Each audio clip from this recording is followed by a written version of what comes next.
5 avril 1899. Jésus cache Louisa dans l'ombre de son amour. Mon âme continuait de se sentir anéantie dans la crainte de perdre Jésus. Il se montra soudainement et me dit : « Je te garde à l'ombre de ma charité, et puisque cette ombre pénètre partout, mon amour te maintient caché partout et en tout. Pourquoi donc as-tu peur ?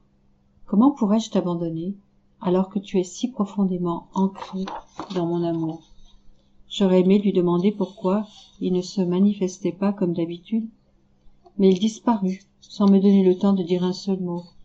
Oh mon Dieu, quelle souffrance ! 5 avril 1901. Quand on a de la compassion pour la maman de Jésus, on a de la compassion pour Jésus lui-même. Au calvaire, durant la crucifixion, Jésus voit toutes les générations en Jésus.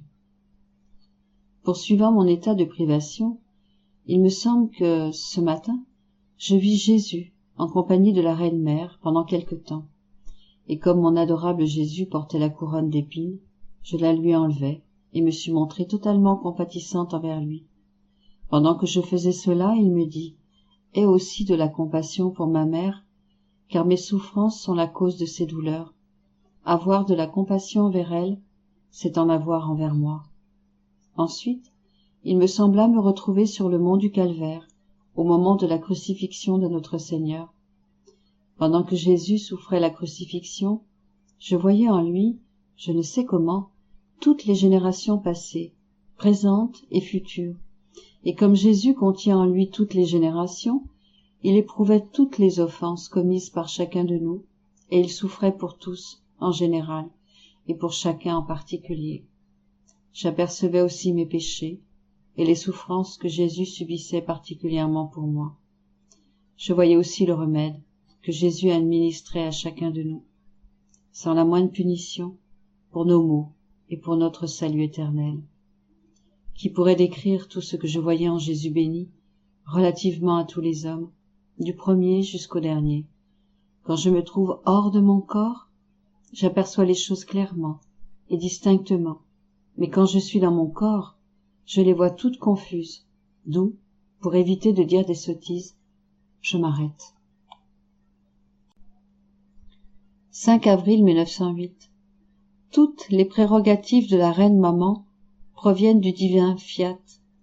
Dieu regarde plus un petit geste fait dans sa volonté qu'une grande action réalisée hors d'elle. Étant dans mon état habituel, je me suis retrouvé hors de mon corps, dans un jardin où j'ai vu la reine maman assise sur un trône très élevé. Je brûlais du désir de monter jusqu'au haut du trône pour baiser sa main. Et comme je tentais de m'y rendre, elle descendit et me donna un baiser bruyant sur la figure. En la regardant, j'ai vu comme une lumière dans son intérieur, dans laquelle était écrit le mot « fiat ».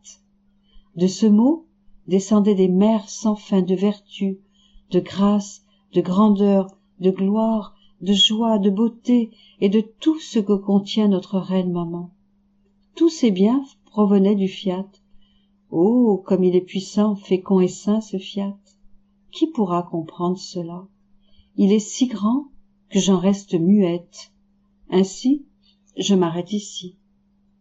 Je la regardais tout éblouie et elle me dit : « Ma fille, toute ma sainteté m'est venue du mot fiat.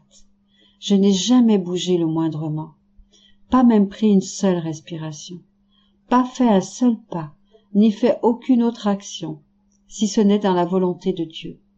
Ma vie, ma nourriture, mon tout était la volonté de Dieu.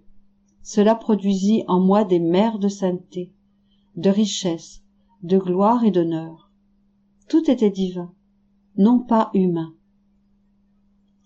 Plus l'âme est unie et identifiée à la volonté de Dieu, plus elle peut être dite sainte, et plus elle est aimée de Dieu.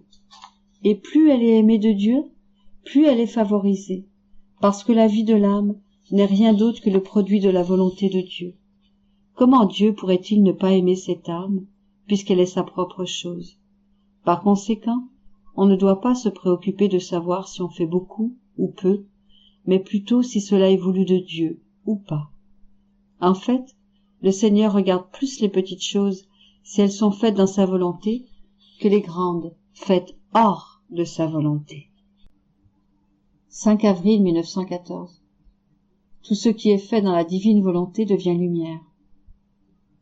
Poursuivant dans mon état habituel, mon aimable Jésus se fit voir à l'intérieur d'une grande lumière. Je nageais dans cette lumière, et je la sentais circuler dans mes oreilles, mes yeux, ma bouche, dans tout. Jésus me dit, « Ma fille, si l'âme qui vit dans ma volonté travaille, son travail devient lumière. Si elle parle, pense, désire, marche, etc., ses paroles, ses pensées, ses désirs et ses pas se changent en lumière, une lumière tirée de mon soleil. Ma volonté attire l'âme qui vit en elle avec tant de force qu'elle la fait virevolter continuellement dans ma lumière et la garde ainsi captive.